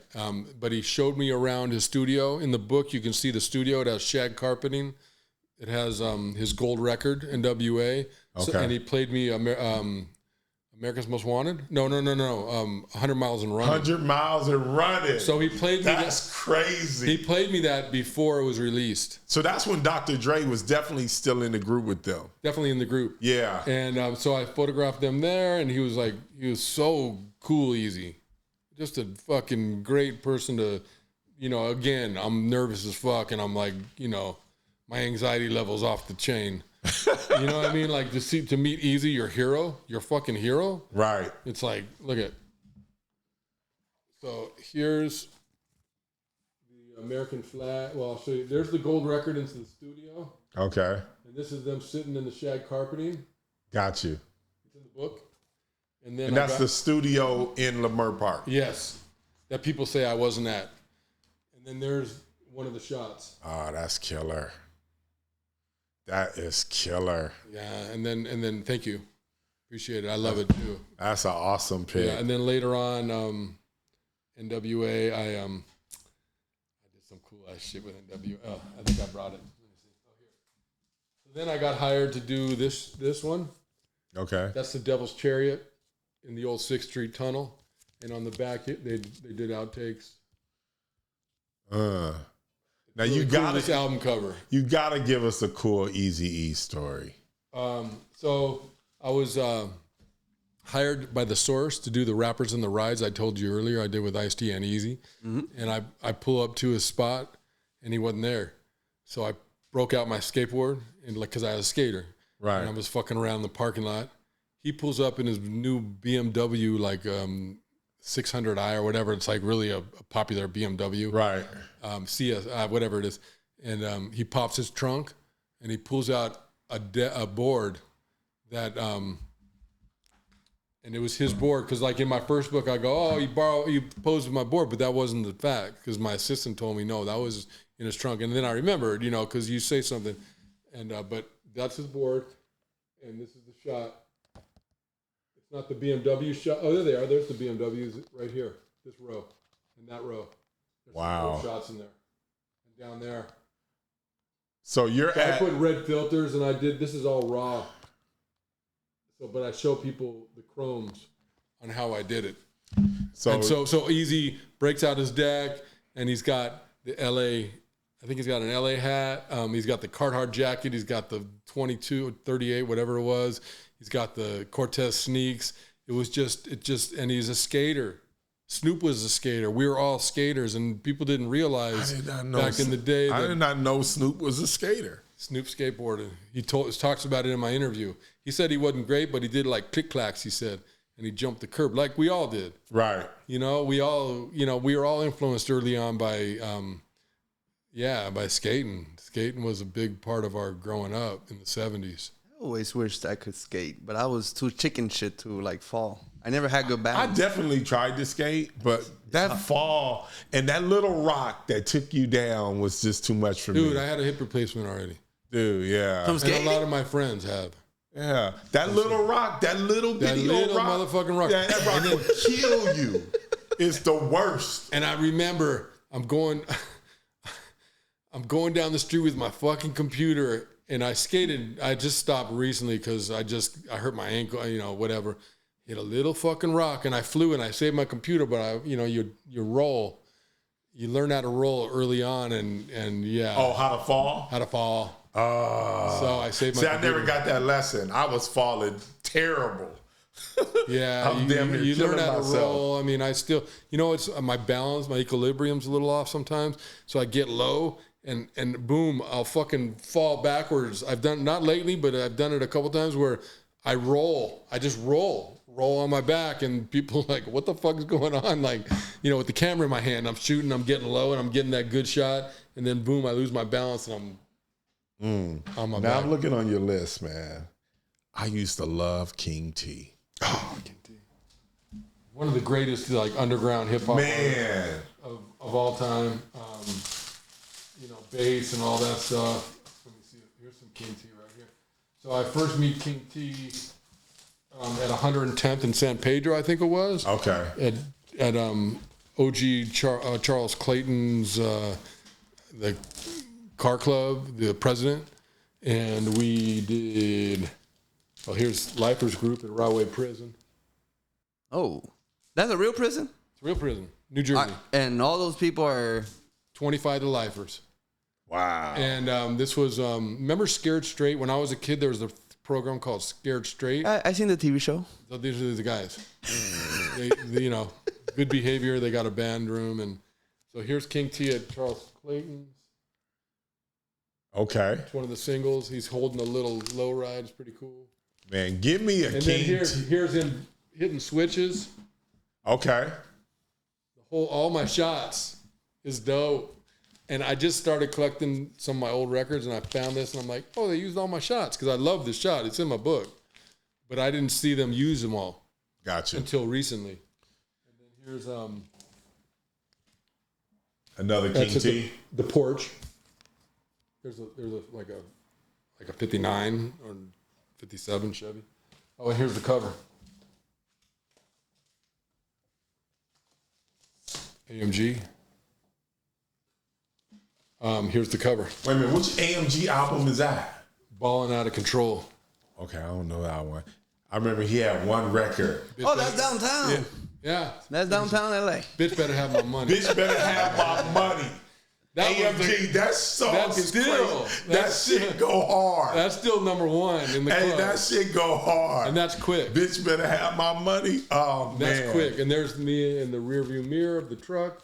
So, I take the opportunity And this is him at a car wash. That's the cover. Man, give us a King T story. We got to have one. Oh, God. Come on, dig deep. I mean, just showing up at 110th and San Pedro and like him hitting switches and me shooting film and just, you know, and then, you know, taking him to my dad's junkyard and there's a shot of him drinking a 40 and it's just, he was just a hardworking dude. Right. And then he was like, he was cool with the Alcoholics and Defari. I shot Defari's cover, the Alcoholics covers. And they're all the Litwick crew, you know, and King T was just, you know, like a trooper, like everybody I work with, they get my vibe and they know I'm in business. Right. And we just get down to it. And, I love it. we spend hours together. And, you know, I'm a photographer, man. I'm a visual guy. You're asking me to do stories that, you know, some people like, you know, well, talk. Well, I just think that a lot of you have so much. You have so much history there. Don't my photos tell the story? That's all you need. It tells a visual story. Yeah, but you need to think about the people that's never heard of these people. For sure. The truck driver. Yeah. The truck driver plays our podcast. Yeah. And he's listening to it, and he gets to hear about a rapper he used to play back in the day, and he gets a little bit closer to him with those stories. That's why we all. No, I try. We always. But again, I'm the visual guy. I mean, my stories aren't horrible, but they're not like I'm not a writer. No, no, it's just got to be honest. Whatever I'm it honest. is. Okay, let me tell you a story about the Lifers group. Let's hear it. Okay. It's pretty funny. I don't even write about this, and my wife's like, "Don't talk about that shit." Okay, so. Funk and Klein, rest in peace, worked for Disney Records. And Disney Records produced that album. Disney Records produced this album. The Mouse? The Lifers group. They were on Disney Records. And that's crazy. I would. It's crazy. The Lifers group. I can't remember the name of and they had Organized Confusion on that label, whatever. That was another Who Stole the Last Piece of Shit. You know, it was a great album. But anyways, the Lifers group. So they Funk and Klein, rest in peace.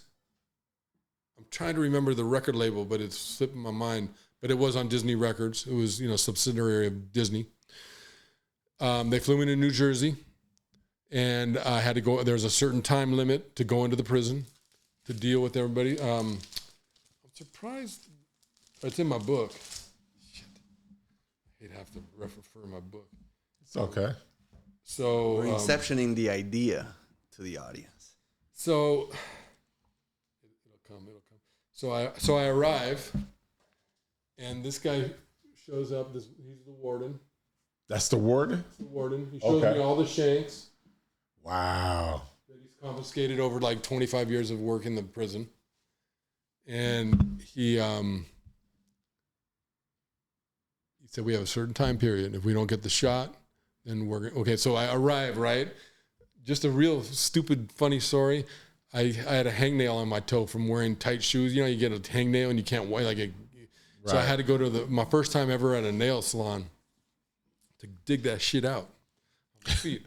So I'm like, okay, I'm here. You know, this is what, you know, whatever. And they put polish on my fucking nails, and you know they did me up. You know, I'm like, okay, I'll do it, whatever. I'm game. And I get to the prison at 5 a.m. I'm like, oh no. Like, this ain't a good look for the prison. Oh no. I'm like, you know, and me personally, I don't give a shit. I'll be like, fuck it. I'm here to do my work, and if someone sees my polished nails. But I remember at like 5 a.m, on the concrete, on the sidewalk. Trying to get that shit off. I'm scraping it, and you know, whatever. It is. If you look at Tupac on the cover of my book, he's got nail polish. It's shiny. So, you know, it's not like that big a deal. He wouldn't have wore that nail polish to prison, though. No. That's my book. Yeah. That's cool. Did you ever think about going moving images? I have. I've done them. Yeah. I've done them. Any commercials? Back in the day, nothing recent, but I did the commercial for YG, his first album. It's in the book, the context sheet. It's film. I hand printed his cover, and I've I've filmed Jeezy, Yo Gotti, Drake, Kendrick. Ooh. Filmed them all. And I filmed Ice-T, I filmed The Game, I filmed a lot of people. How was it working with Drake? He made me wait. Drake, right? Drake. Yeah, he made me wait till 12:30 or 1. I was there at 8. And what were you filming? He didn't show up for 4 or 5 hours? A long time. Well, he was there. It was on a video set, and I set up my own little backdrop. And I have a real funny story, but I can't share it. Oh, it's so good. But it was for Who Do You Love album with YG. It was one of his best tracks on his first album, YG. Who Do You Love? Mm-hmm. Drake. It's a good song. YG, I've met him a couple of times. Nice guy. He is. Nice guy. He's a real deal. Yeah. And I did a 6-month documentary with him. There's a lot of history with me on YG. And I did a second cover too. And yeah, I mean, a lot of film, a lot of motion. Videos back in the day. They used to just throw money at us to do, MTV videos and videos. No. So were you the cinematographer of the music video or the director? Director, cinematographer. I used to hold the camera on my skateboard and fucking do shit. I'd get dollies. I'd do whatever it took. What's some of your most notable music videos? I don't know. It was back in the day. Okay. Nothing life-changing, groundbreaking. It was cool though. What you filmed for Drake? It's my personal. I did a commercial. He was part of it. A$AP Rocky's in it. Who else is in there? A lot of people are in there. Yeah, I got some cool. Filmed everybody. I got some cool people in that. It's a commercial, nationwide commercial. And then I also for what brand? For YG. YG. Oh, YG. Yeah. Okay, got it. For Def Jam. Now, it's another person on the list I wanted to ask you about, Coolio. Oh, Coolio. Yeah, too bad he's passed, but R.I.P. Man. He was so cool. Coolio I shot with Dub C and the Mad Circle for the first cover. Mm-hmm. He's in there. I don't think I brought that cover. But we became friends, and he, I was at his house. I drove his Hummer. He's like he's like one of the only weddings I've ever shot. I shot his wedding. Shot his first cover. He knocked on my door, my apartment in Hollywood, and boom, his hair was like everywhere. His look. You didn't do Gangster Paradise, did you? Did Gangster's Paradise. You did that one? Yeah. Oh, that's the big one. That's the big song for the soundtrack, right? Oh, it's in this pile right here. It's for the soundtrack, right? The soundtrack. Yeah. So so he showed up at my apartment, and with the hair like that. Okay. I go, oh fuck, oh Coolio, you're gonna kill it. So we just chilled and we went down to my dad's scrapyard, and there's a lot of cool photos, but I had him up on a ladder in barbed wire. Oh, okay. And that was the cover, his first album. I also did the first single, County Line, and I did all the singles. I did like fucking 10, 15, 20 covers for Coolio. And this is Gangster's Paradise. Wow, big record. Big record. Big record. Here in the Devil. Yeah, big record. And he had my wife do all his wardrobe. Okay. We were friends. We went to barbecues. We what else did we do? Just, smoked a lot of blunts together. Hung out at his house. So met all his family. Would you say the budget in the 90s, early 2000s was bigger than today? Sometimes. Or it's just depending on the project-to-project basis? Sometimes. Budgets vary. They were more consistent back in the 90s. They'd call me up and go, can you do it for like 20 G's? And I'd be like, do it for 3. Let me get back to you. So you didn't have an agent working for you, finding these opportunities, or they just call you directly? And then it became direct. But my agent, well, I was connected more with, like, I worked the door at clubs, cool clubs in LA. So I was connected with a lot of musicians. And then, like, the musicians wanted me. not the art directors so much. Like, you know, some like Def Jam, they were cool, but they had other photographers ready to shoot when I flew from New York to LA. Right. They canceled that photographer for me to, you know, once I show them my book, just like when I go into a store and I show people my book, they buy it. Right. You know what I mean? Because it's like has so much history, and it's not about the photography almost. It's about the people inside of it. There's like so many cool people in this book that, yeah. Also, how was it working with Sugar Free? You know, it's funny. Quick was, I remember Sugar Free, Quick, it was Quick's guy. Right. And Quick showed up, and Quick was like, he wanted to be a photographer. Like, I have stories about Quick's first Safe and Sound album we shot together. But he always asked questions about photos, and I just remember we shot some stuff under the Beverly Center in that nightclub that was right there. Under the Beverly Center. Yeah, under in the parking lot, there was a club underground. I never knew that, ever. And it was like the last place I saw Public Enemy play before they banned rap out of L.A. They banned rap? Banned rap after NWA and Public Enemy. Public Enemy, I saw him at the Santa Monica Civic. What do you mean they banned rap? Rap was banned in L.A. There was not allowed to do live performances. I never knew that. What year is this? Huh? Can I ask how old you are? Yeah, I'm super old, but but I don't know. You look young, but I just was curious. I don't know when. And you grew up in L.A. I never I'm heard 61. I never heard of that ever in my life. So we had to go to like Orange County and, you know, to see, you know, Eazy-E and NWA. There was no rap allowed in L.A. So I saw Public Enemy at the Santa Monica Civic, and shit went down like they play with Fishbone and Stethosonic or somebody like that. I can't remember the other group. And Chuck's on the mic going, boom, everybody's bleeding, fighting, just a mayhem. And then he goes, I'm going to give you one more chance. You guys fight, I'm out of here. And he, boom, boom, gone. And then the next week he played in the Beverly Center underground right there, and that was cooler. And then right after that, they banned rap out of L.A.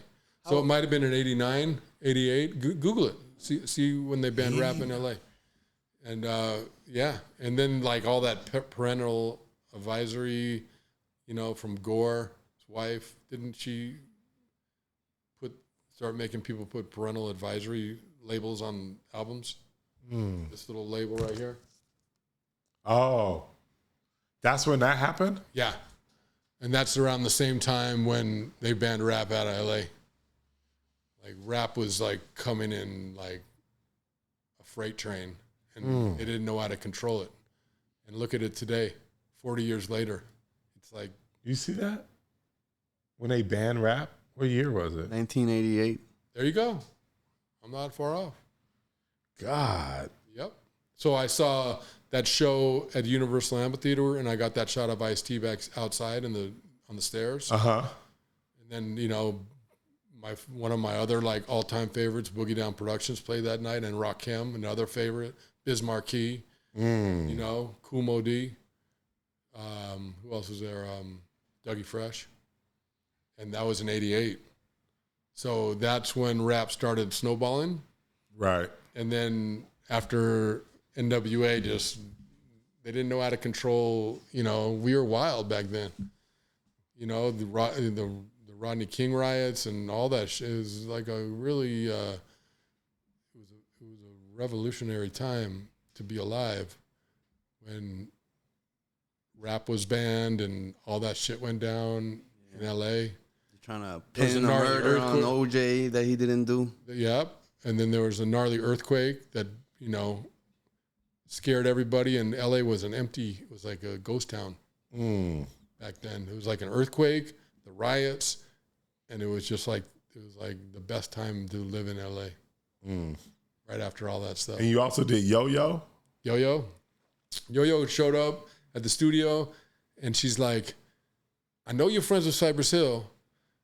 You got to give me some weed. I'm like, dude. I'm like, come on. I'm sorry, Yo-Yo. I don't mean to, but I gave her images too to use for whatever she wants. We still are in contact. And I think she was signed to Ice Cube, right? She was, I think, East West. or something like that. I don't have her I think with she me. was, because I remember. Well, no, they did a song together on that album. She probably was. So she shows up, and then this is kind of a cool, this is like a little ego. The art director was really nervous because I had to get a delivery of weed. And back then it wasn't weed stores. It was hard to find weed. Get her the weed, get her dressed, did the hair and makeup. Women are, we got to do more grooming, a little harder. And we went down to my dad's scrapyard right before dark, right before the sun set. You took them all there. A lot of people. Can you still take them there? No, it's empty now. He died like 30 years ago, maybe now, 98. Almost 30 years, maybe more.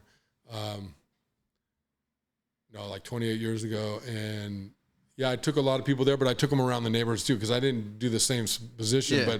But like, if there's a red bin and I put Coolio on top of it, I'm like, and blue sky at fire. With cross-processed film, it looks so cool. So anyways, I take Yo-Yo to the yard. The sun's just perfect light. I shoot her in these like, it's the cover, it's the single. She's throwing, all kinds of cool fucking shots in like 40 minutes or an hour. And the art director in New York goes, it's my favorite shoot ever. Oh. It was pretty cool to get that call. I got calls from like Herb Albert after I shot his cover, called me directly at my home and said, I'm his photographer from now on. That's dope. That was like in '89. That was dope. Yeah. So I've gotten some really special moments. Put ego aside, but this is like shit that went down in my career. They signed him and Stan Getz. It's in my book. They signed. It's in my book. I keep on saying, I put it in the book. This is Stan Getz's cover, "The Lady from Ipanema." He did that song. This is his last cover before he passed away. Jazz musician, and there they signed Michael Greatwork, Stan Getz, Herb Albert signed. I have this photo hanging above. Oh, okay. I have it hanging above my desk still. That's cool. And I scanned it and put it in the book. Did you ever have the opportunity to work with Michael Jackson? Nah. Huge fan. Jackson. Growing up, like that's what I lived on when, Sunday morning, I think it was the Jackson 5. I love that show. I think it was a cartoon even. But they had music and he was a huge influence, PYT and all those, Off the Wall. Gotcha. Huge. Growing up. Okay. Well, do you want to tell us about your book? Oh man, I've been talking too much about it already. Nah, you're not. This is my new book. It took me 7 years to make. Very selective images I put in here. There could be thousands of pages, and I brought it down to 300. It's a heavy book. Unseen images of Tupac to like actor Jeremy Allen White, never shown. The contact sheets. There's all these album covers that I talked about. There's outtakes that are in the book. There's stories in the book, and I haven't been told that I had any grammatical errors. That's good. It's pretty cool. People they tell me. They'll tell me like page 57, but no, nothing. So, and the stories are basically, what went down the day and the shoot and some basic shit. Got you. But they're cool. And I like reading them. My first book, I didn't even open again.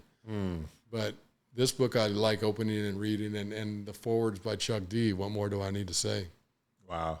So where do you think this book, like let's say I purchased the book, where is the best place this book belongs in a house? Oh, right on your coffee table. Coffee table? Right away. That's what I've been told over and over. If you look at you buy it on my Instagram is the only place you can buy it. I don't put it on Amazon. And it's in my bio, the link tree. I'm leaving for a couple weeks, so just, be patient right now because I'm leaving tomorrow. If you go on and buy it. But I send it out right away. And people, the comments, you can just look at, I have 3 different sections of where I sold the book, pre-order, and the sales, and they tell me, it's like I'm still reading my favorite book. It's really, I'm getting great response, and I'm just so happy because you're unsure when you self-publish something, especially a retrospective of your work. it's a hard sell, I guess. Publishers have told me. Yeah. But it's been really cool lately, and I'm just thank you everyone for purchasing it. And again, it's a Mike Miller photo on Instagram. Mike Miller photo. I have I don't know if you, but how you choose the paper? Is it like, because I feel like paper is really. They send you a stack. They send you a small stack. But the type of paper, like, because there's some papers that are glossy, not glossy. Like, did it take time for you to decide? Like, because there's so many different types of paper. There's so many. There's wood. There's bamboo. There's this and that. I use I like my photos to be like on a lustery kind of feel, like a semi-gloss. So, but this paper is a glossy, and it comes out. So you have to see what they call it glossy, but it's not. So I really like the paper inside of here. There's Moses, Arabian Prince. There's Cypress's first cover. There's the contact sheet. And look at see, it's not too shiny. There's Eazy in the studio. Mm-hmm. That's cool. Will Smith, 1990. Ooh. Danny Glover. You know who we didn't ask you about? The Mad Circle. The only person that we didn't ask you about, and you said it was your favorite group of all time, is Chuck D and Flavor Flav. Yeah. So maybe you could tell us a little bit about that, and then we can conclude the interview. Okay. Well, Chuck D was like my hero growing up, and Flavor. So to be hired I've been in their last 3 albums.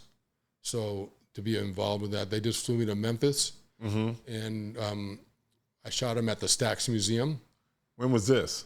Like a month ago, 2 months ago. Oh, so you're still working with them? He just wrote the foreword of my book. Yeah, no, I'm still working with him. So he flew me to Memphis, and I saw him talk at the Stax. I was able to set up a backdrop in the Stax Museum. I shot him on Isaac Hayes' car, him and Flavor. Never shown. Right. These photos, they're just so special.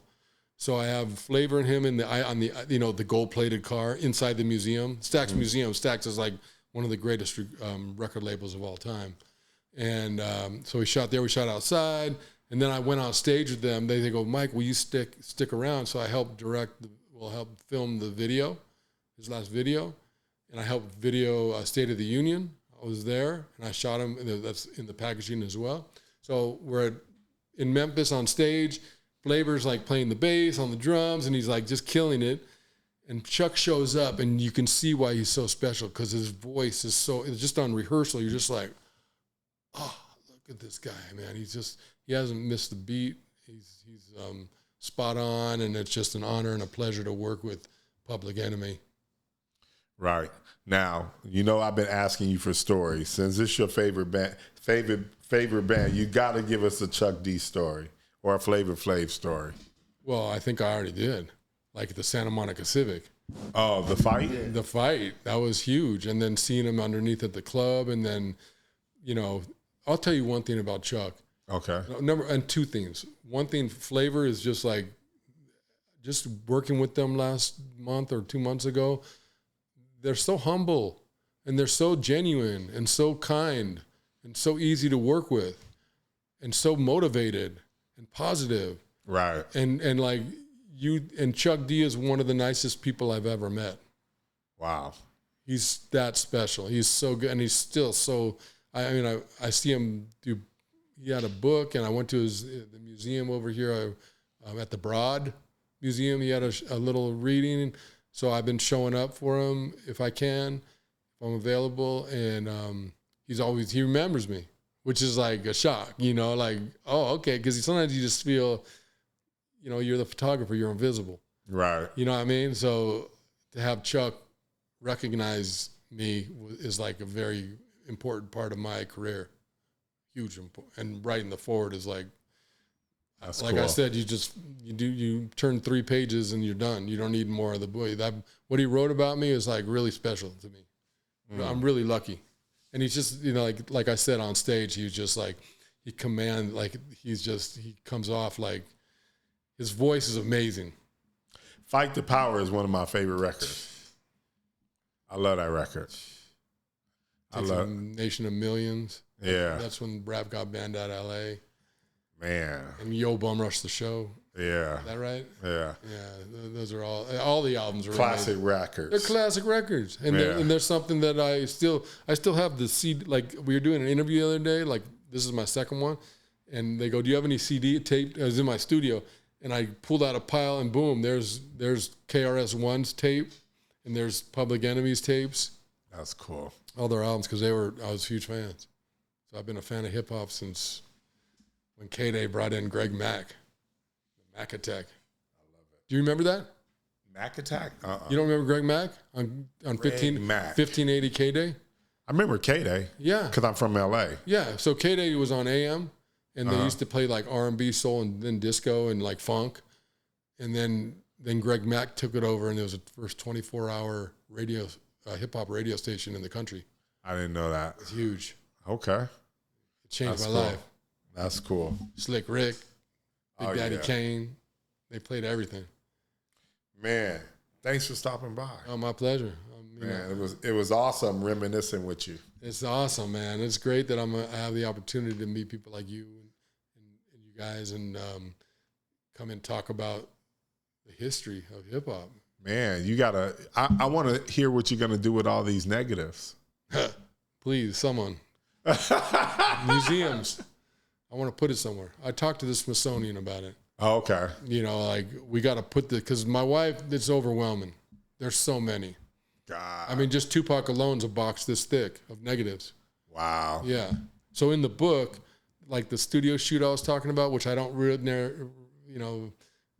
put in a lot of I don't put it on my Instagram, but it's in there. Right. The contact sheets that nobody's ever seen. They're big format negatives.